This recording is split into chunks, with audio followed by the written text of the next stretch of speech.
Topic का नाम है seed germination. Synopsis, introduction, types of seed germination, physiology of seed germination, factor affecting germination, conclusion, reference. Introduction.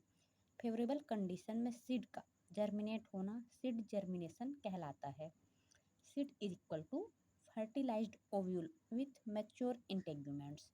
Mature integument and fertilized ovule को seed कहते हैं।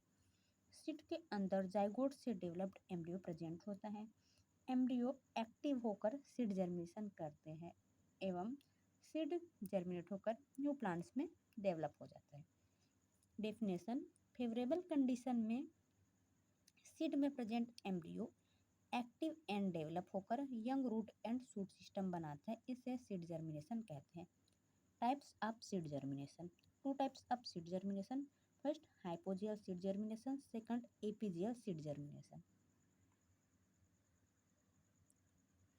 First है hypogeal seed germination. यह germination का वह टाइप है जिसमें हाइपोकोटाइल की ग्रोथ न होने के कारण कॉटिलीडन ग्राउंड के ऊपर नहीं आ पाते, सॉइल सरफेस के अंदर ही रह जाते हैं और ग्रोथ करके शूट सिस्टम का फॉर्मेशन करता है, इसे हाइपोजियल सीड जर्मिनेशन कहते हैं। इसके उदाहरण है मेज, पी, कोकोनट, ग्राम, व्हीट, जैकफ्रूट, मैंगो आदि। सेकंड है एपीजियल सीड जर्मिनेशन। जर्मिनेशन के इस टाइप में जर्मिनेशन के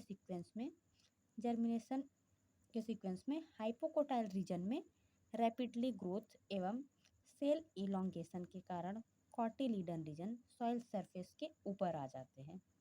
इसके बाद ही प्लूम्यूल की एक्टिविटी से शूट सिस्टम का फॉर्मेशन होता है।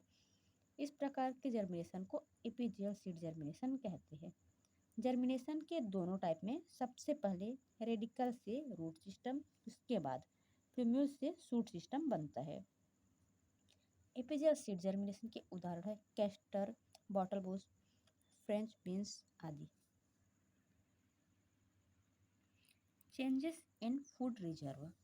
जर्मिनेशन में डिफरेंट फूड स्टोरेज का डिसोसिएशन एंड मोबाइलाइजेशन के कारण कॉम्प्लेक्स मॉलिक्यूल से सिंपल मॉलिक्यूल्स बनते हैं। Mechanism of मोबाइलाइजेशन।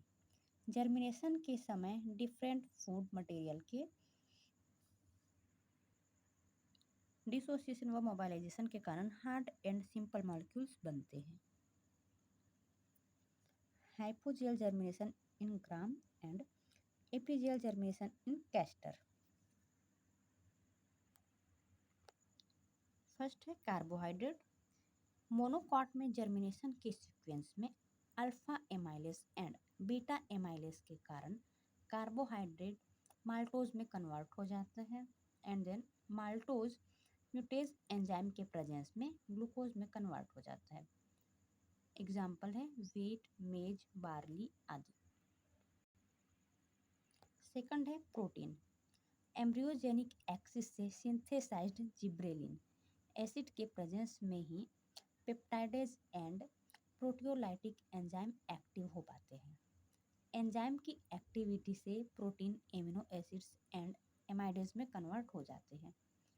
Amino acid and amidase transfer होकर एम्ब्रायोनल एक्सिस में पहुंचते हैं, जहां उनका use new protein formation and deamination में होता है। थर्ड है nucleic acid. Generally nucleic acid DNA and RNA के बने होते हैं। इनके क्वांटिटी में कोई चेंजेस नहीं होते। माइटोसिस डिवीजन से सेल के नंबर इंक्रीज होती है, लेकिन डीएनए, आरएनए व न्यूक्लिक एसिड में कोई चेंजेस नहीं होती। फोर्थ है लिपिड। न्यूट्रल पीएच पर लाइपेज एंजाइम के प्रेजेंस में लिपिड का dissociation fat, acid and glycerol में होता है। ग्लिसरॉल डाईहाइड्रोक्सी एसीटोन फास्फेट में कन्वर्ट हो जाते हैं। नेक्स्ट है इनऑर्गेनिक मटेरियल्स। सीड में फास्फोरस फाइटिन के फॉर्म में प्रेजेंट होते हैं। इसमें कैल्शियम, मैग्नीशियम, पोटेशियम, मैग्नीज आदि न्यूट्रिएंट प्रेजेंट होते हैं। फाइटिन सीड में फास्फोरस के सोर्स के फॉर्म में एस आ फास्फोरस पूल वर्क करता है। Factors affecting germination. फर्स्ट है वाटर। वाटर एक इम्पॉर्टेंट फैक्टर है जो प्लांट के इच रीजन को हाइड्रेशन प्रोवाइड करता है। वाटर इम्बिबिजन होने से सीड की ऑस्मोटिक प्रेशर बढ़ जाती है। सेकंड है लाइट। जनरली सीड जर्मिनेशन में लाइट की रिक्वायर ज़्यादा नहीं होती, लेकिन कुछ सीड लाइट के प्रेजेंस में ही जर्मिनेट होते हैं। इस प्रकार के सीड्स पॉजिटिव फोटोब्लास्टिक सीड कहलाते हैं। ऐसे सीड में कैल्शियम को बाइंड करने वाले प्रोटीन होते हैं जिसे कॉल्मोड्यूलिन कहते हैं। कॉल्मोड्यूलिन रेड लाइट के प्रेजेंस में फाइटोक्रोम की एक्टिविटी के साथ साथ इंटरमीडिएट होकर जर्मिनेशन को इंड्यूस करता है। सबसे पहले इनएक्टिव फाइटोक्रोम को एक्टिव किया जाता है and then translation of calcium ions, calmodulin mediation, primary light reaction, metabolic reaction and then finally seed germination की प्रोसेस होती है। नेक्स्ट है टेम्परेचर। जर्मिनेशन के लिए सूटेबल टेम्परेचर का होना बहुत ज़्यादा इम्पॉर्टेंट है। 25 से 35 डिग्री सेंटीग्रेड टेम्परेचर पर जर्मिनेशन अच्छा होता है। Very low and very high temperature पर जर्मिनेशन नहीं हो पाता। Atmospheric gases germination. Atmospheric gases जैसे ऑक्सीजन, कार्बन डाइऑक्साइड, नाइट्रोजन आदि रेस्पिरेशन को इफेक्ट करती हैं। Seed structure.